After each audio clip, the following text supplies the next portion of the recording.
ஒரு இசையமைப்பாளராக உங்களுடைய பயணம் எந்த அளவுக்கு வெற்றிகரமாக இருக்கிறதா நீங்கள் நினைக்கிறீங்க? வெற்றி தோல்வின்னு எனக்கு தெரில, சொல்ல தெரில சார் ஆக்சுவலி. பட் ஏன்னா இது வந்து அப்படி டிசைட் பண்ண முடியாது இல்லையா. என்னோடய பிலீஃப் வந்து சக்ஸஸ்னு ஒரு விஷயம் கிடையாதுன்னு நான் நினைக்கிறேன் சார். அது டிசைடிங் வந்து டுவர்ட்ஸ் எண்டு தான். நம்ம சக்ஸஸாக இருக்கிறோமா இல்லையாங்கிறது பொறுத்து. இது என்னோடய புரிதல் ஆக்சுவலி. அது வரைக்குமே லேர்னிங் ப்ராசஸ் தான். இன்றைக்கி ஒரு வாய்ப்பு வந்திருக்குன்னா அந்த வாய்ப்பை நான் எப்படி யூஸ் பண்ண போகிறேங்கிறது பொறுத்து தான் இருக்குது. யூஸ் பண்ணி முடிஞ்சதுக்கு அப்புறமா அடுத்துன்னு ஒரு வாய்ப்பு வரும். அது ஒரு சேலஞ்ச். ஒரு சேலஞ்சும் ஒரு கடலில் மாதிரி புதுசாக ஃப்ரெஷ்ஷாக இருக்குது எல்லாமே. ஸோ அதில் சக்ஸஸ்ன்னு டிசைட் பண்ண முடியல. So I don't want to figure it out. இது நம்ம ஜெயிச்சிட்டோம், சக்ஸஸ் கிடையாது, இது ஒரு வாய்ப்பு அப்படி தான் நினைக்கிறேன். இப்போ இந்த நடந்த ட்ரெண்டிங் கூட யூனிவர்ஸ் எனக்கு கொடுத்துக்கிற ஒரு வாய்ப்பு தான் நினைக்கிறேன். இது ஒன்றும் பெரிய நீங்கள் திட்டமிட்டு பண்ணது இல்லையே. ஆமாம், இது ஒரு சக்ஸஸ் கிடையாது, இது வந்து ஒரு opportunity. So every day is opportunity. இடையில் ஒரு தெலுங்கு படத்துக்கு இசையமைச்சிங்களா? ஆமாம் சார். அது வந்து நம்ம ஜப்பான் குறிஞ்சி இருக்கார் இல்லையா, அவர் வந்து அவருடைய கூடயே இருப்பார், ஹேமராஜன் ஒரு டைரக்டர். நான் வந்து சும்மா ஒரு சாங் பண்ணி வச்சுருந்தேன். இந்த சாங் வந்து ரொம்ப பிடிக்கும் அந்த பாட்டு. இவர் படம் பண்ணும்போது குறிஞ்சி was supporting him.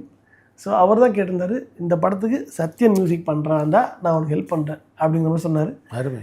So he made me to do the film. ஸோ நான் பாட்டுக்கெலாம் நான் பண்ணேன், ரீரெக்கார்டிங் நான் பண்ணல, சாங்ஸ் மட்டும் நான் பண்ணி கொடுத்தேன். பட் அவருக்கு வந்து வேறு ஃப்ரெண்ட்ஸுக்கு இருந்தாங்க, டிஃபால்ட்டாக இருக்குள்ள ஒரு டீமாக இருப்பாங்க. ஸோ அவங்கள வச்சு நான் ரீரெக்கார்டிங் பண்ணுறேன்னு சொன்னால் ஓகே பண்ணிக்கோங்க சார். பண்ணாச்சு. சாங்ஸ் நான் பண்ணேன், 2 சாங் தான் படத்தில். நல்லா வந்து அது கூட நல்ல சாங்ஸ். பின்னணி சேர்ப்பது ஒரு டஃப்பான விஷயமா நினைக்கிறீங்களா? அது டஃப்லாம் கிடையாது சார். பட் நம்ம அதை புரிஞ்சுக்கணும், நம்ம சைடில் நம்ம பண்ணணும். ஆனால் இது ஒரு விஷயம் என்னென்னா, இது வந்து டேரக்டர்ஸ்க்கும் நமக்கும் வந்து ஒரு கரெக்டான ஒரு ஈக்குவேஷன் கரெக்டாக இருந்துச்சுன்னா அது கரெக்டாக போயிடும். அவங்களுக்கும் வந்து இவன் இன்னும் கொஞ்சம் பெட்டராக பண்ணுவான் அப்படிங்கிற ஒரு தாட் இருக்கணும். எனக்கு இன்னும் கொஞ்சம் பெட்டராக பண்ணி கொடுங்க அப்படின்னு சொல்லி கேட்குற ஒரு தைரியமாக இருக்கணும்.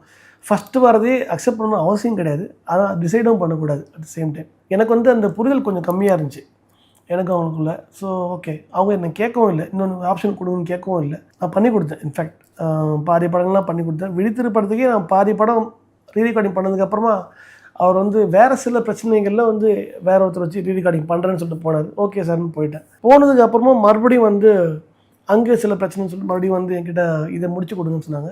மறுபடியும் நானே முடிச்சு கொடுத்தேன். ஸோ இந்த ஈக்குவேஷன் தான் சார், இதை புரிஞ்சுக்கணும் கரெக்டாக. ஹஸ்பண்ட் ஒய்ஃப் மாதிரி இருக்கணும், composer, any technician with director. அந்த புரிதலோடு இருந்தாங்கன்னா எல்லாத்தையும் சூப்பராக கொண்டு போயிடலாம். அப்படி தான் நிறைய பேர் ஜெயிச்சுட்டு வராங்க. ஸோ அந்த மாதிரி எனக்கு இன்னும் பெட்டராக யாரும் அமைஞ்சாங்கன்னா நான் இன்னும் கொஞ்சம் ப்ரூவ் பண்ணி காட்டலான்னு ஒரு ஐடியா இருக்குது. மேபி நான் நல்லாவும் பண்ணாமல் இருந்திருக்கலாம், எனக்கு நல்லா பண்ணி காட்டணும்னு ஒரு ஆசை இருக்குது. ஸோ அதுக்கு இன்னும் வாய்ப்பு வரணும், வெயிட் பண்ணிட்டு